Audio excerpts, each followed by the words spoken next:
میرے ہاتھ میں ایک کتاب بھی تھی اور میری نظریں ان پر ہی ٹکی تھی۔ آج کل گرمیوں کا موسم تھا۔ باجی کے کمرے میں پنکھا بہت تیز چل رہا تھا، جس کی ہوا سے ان کی شرٹ اوپر نیچے اٹھ رہی تھی۔ انہیں اس ہولیے میں یوں سوتے ہوئے دیکھ کر مجھے بے چینی ہونے لگی۔ میرا دل کہنے لگا کہ میں ان کے نزدیک جا کر ان کو محسوس کر لوں۔ اب میرے اندر کا سویا ہوا مرد پوری طرح جاگ گیا۔ مجھے یاد آیا کہ جب انہوں نے پہلی مرتبہ مجھے دیکھا تھا تو کیسے مذاق میں ہنسی تھی۔ میں یہی سوچ کر اب ان کے قریب جانے لگا، جو کہ گہری گہری سانسیں لے کر بڑے آرام سے سو رہی تھی۔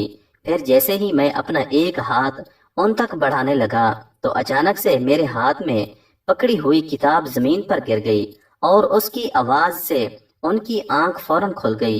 میں بھی گڑبڑا کر چند قدم دور ہو گیا۔ انہوں نے مجھے وہاں دیکھتے ہی اپنے دوپٹے سے خود کو چھپایا اور کہنے لگی کہ ساجد، تمہیں باہر ہی میرا انتظار کرنا چاہیے تھا۔ میں نے بھی جلدی سے معذرت کی اور وہیں بیٹھ کر انہیں سبق سنانے لگا، مگر سبق سناتے ہوئے بھی میرے دل و دماغ میں ان کا حسن ہی گھوم رہا تھا۔ سور میں سوچ رہا تھا کہ اب نہ جانے کب میں انہیں دوبارہ اس حالت میں دیکھ پاؤں گا۔ پھر میں واپس گھر چلا گیا، لیکن اب تو میرے ذہن میں وہی سوار ہو گئی تھی۔ مجھے زندگی ابھی تک کسی بھی لڑکی میں اتنی دلچسپی نہیں ہوئی جتنی باجی حنا میں ہوئی ہے، کیونکہ ان کے اندر تو ایک انوکھی ہی کششی ہے۔ شاید وہ مجھ سے کچھ جھجکتی ہیں اور ان کی یہی جھجک تو مجھے ان کی جانب کھینچ رہی تھی۔ پھر دن ایسے ہی گزرتے رہے، مگر اس کے بعد مجھے ایسا موقع دوبارہ نہ ملا۔ پھر میرے پیپر شروع ہو گئے، مگر ابو نے مجھے کہا کہ ساجد، یہ تیرا آخری چانس ہے اور اس مرتبہ مجھے مایوس مت کرنا۔ میں نے بھی ابو سے وعدہ کیا کہ میں اس مرتبہ لازمی پاس ہو جاؤں گا۔ یہ وعدہ میں نے اس لیے کیا تھا کیونکہ حنا باجی مجھے پیپروں کی بہت اچھی تیاری کرواتی تھی اور میں رات دیر تک انہی کے پاس پڑھتا رہتا۔ وہاں مجھے جو بھی سمجھ نہ آتا تو وہ مجھے سمجھا دیتی۔ میں اس وقت ان کے ساتھ ہی بیٹھتا تھا اور ایک ہی کتاب ہونے کی وجہ سے ہم دونوں ایک دوسرے کے بہت قریب آ جاتے۔ اس وقت میں تو اکثر ہی ان کے چہرے کو دیکھتا رہتا اور دل ہی دل میں ان کے حسن کی تعریف بھی کرتا۔ پڑھاتے ہوئے کبھی کبھار ان کا دوپٹہ بھی تھوڑا سرک جاتا اور میں بھی اسی وقت اتنے قریب سے ان کا نظارہ کر لیتا۔ ایک دن میں نے باتوں باتوں میں حنا باجی سے پوچھا کہ باجی، آپ کی شادی کب ہوگی؟ میری بات پر پہلے تو وہ حیران ہوئی، مگر پھر بے رخی سے کہنے لگی کہ جیسے ہی میری پڑھائی ختم ہوگی تو شادی ہو جائے گی۔ میں نے حیران ہونے کی اداری کی اور کہنے لگا کہ آپ کا ہونے والا شوہر تو بہت خوش قسمت ہوگا۔ میری بات سن کر وہ غصہ ہو کر مجھے گھورنے لگی، مگر میں نے بھی جلدی سے کہا کہ آپ کے شوہر کو اتنی ذہین بیوی جو ملے گی اور یہ تو اس کے لیے بہت خوش قسمتی والی بات ہوگی۔ اس پر وہ بھی مسکرانے لگی۔ ان کی اتنی دلکش مسکراہٹ دے کر میرا دل کر رہا تھا کہ ابھی آگے بڑھ کر گھر کا کام کر ڈالوں، مگر ان کے گھر میں بہت لوگ ہوتے تھے، اسی لیے میں ہمیشہ اپنے دل کی بات اندر ہی دبا دیتا۔ ایک مرتبہ انہوں نے باقی سب بچوں کو چھٹی دے دی تھی، مگر میں کافی دیر تک سبق لے کر بیٹھا رہا۔ انہیں بھی نیند آنے لگی۔ پھر وہ مجھ سے کہنے لگی کہ ساجد، جلدی کرو، اب تو سونے کا وقت بھی ہو گیا ہے۔ میں نے ان سے کہہ دیا کہ آپ بے شک کمرے میں چلے جائیں، مجھے جو ہی سبق یاد ہوا تو میں آپ کو آواز دے لوں گا۔ انہوں نے میری بات مان لی اور اپنے کمرے میں چلی گئی۔ میں کافی دیر بعد گیا، سامنے دیکھا تو دروازہ کھلا تھا اور باجی کانوں میں ہینڈ فری لگا کر لیٹی ہوئی تھی۔ میں وہیں باہر ہی کھڑا ہو کر باجی کو آوازیں لگانے لگا، مگر انہیں سنائی نہ دیا۔ میں بھی تنگ آ گیا، مجھے لگا کہ شاید باجی سو گئی ہیں۔ میں نے اپنے لیے یہ اچھا موقع سمجھا اور چپکے سے ان کے کمرے میں چلا گیا، لیکن جیسے ہی اندر گیا تو وہ کسی سے فون پر بات کر رہی تھی اور ان کا رخ دروازے کے دوسری جانب تھا، اسی لیے وہ مجھے نہیں دیکھ پا رہی تھی۔ میں آنکھیں پھاڑے ان کی پشت کو دیکھ رہا تھا کیونکہ وہ پیٹ کے بل لیٹی ہوئی تھی۔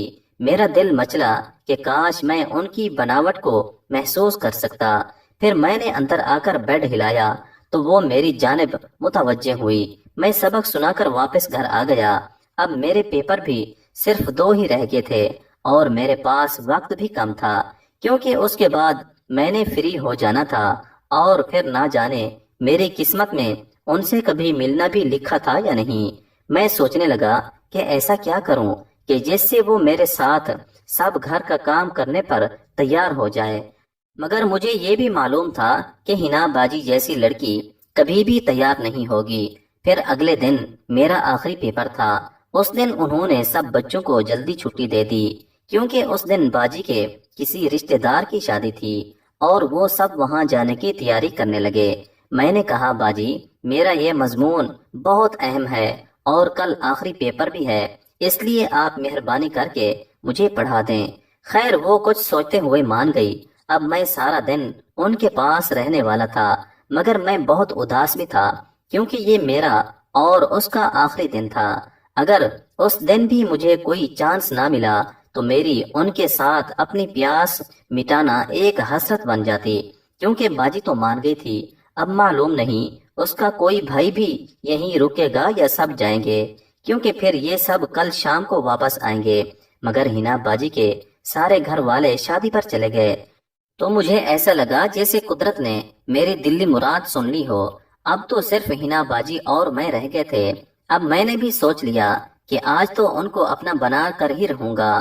وہ مجھے پڑھانے لگی۔ اچانک ہی بجلی چلے گی تو یو پی ایس خود بخود آن ہو گیا۔ بجلی کے جاتے ہی حنا باجی نے لیٹس آن رکھنے کی وجہ سے پنکھا بند کر دیا تھا تاکہ یو پی ایس چلتا رہے اور میری پڑھائی میں خلل نہ پڑے۔ گرمی پہلے ہی زیادہ تھی اور اب ایسا کرنے سے گرمی کی شدت مزید بڑھ گئی۔ باجی نے باریک کپڑے پہنے تھے مگر گرمی کی وجہ سے ان کو کافی پسینہ آنے لگا۔ کچھ دیر بعد ہی باجی پسینے سے تنگ آ گئی اور مجھ سے کہنے لگی کہ ساجد تم ادھر ہی بیٹھو، میں نہا کر آتی ہوں۔ میں نے کہا ٹھیک ہے۔ کچھ دیر بعد ہی وہ واش روم سے نکلی تو انہوں نے کافی اچھا لباس پہنا تھا، مگر مجھے ایسا محسوس ہوا جیسے انہوں نے نیچے کچھ نہیں پہن رکھا اور اب فٹ بال آزاد ہیں۔ یہی سوچ کر میرے تو منہ میں پانی آنے لگا۔ وہ اپنے گھنے بالوں کو تولیے سے خشک کرنے کے لیے جھکی جس سے فٹ بال بھی ہلنے لگے۔ وہ سین تو میرے سوئے ہوئے جذبات کو جگانے لگا۔ اب پورے گھر میں باجی کی مہک دوڑنے لگی۔ پھر وہ میرے پاس آ کر بیٹھ گئی۔ میں انہیں بار بار دیکھ رہا تھا۔ وہ بھی میری ان نظروں کا مطلب اچھے طریقے سے جان چکی تھی۔ اب تو میری برداشت ختم ہو چکی تھی۔ پھر میں نے ان کا نرم ہاتھ اپنے ہاتھوں میں تھام لیا اور انہیں محسوس کرنے لگا۔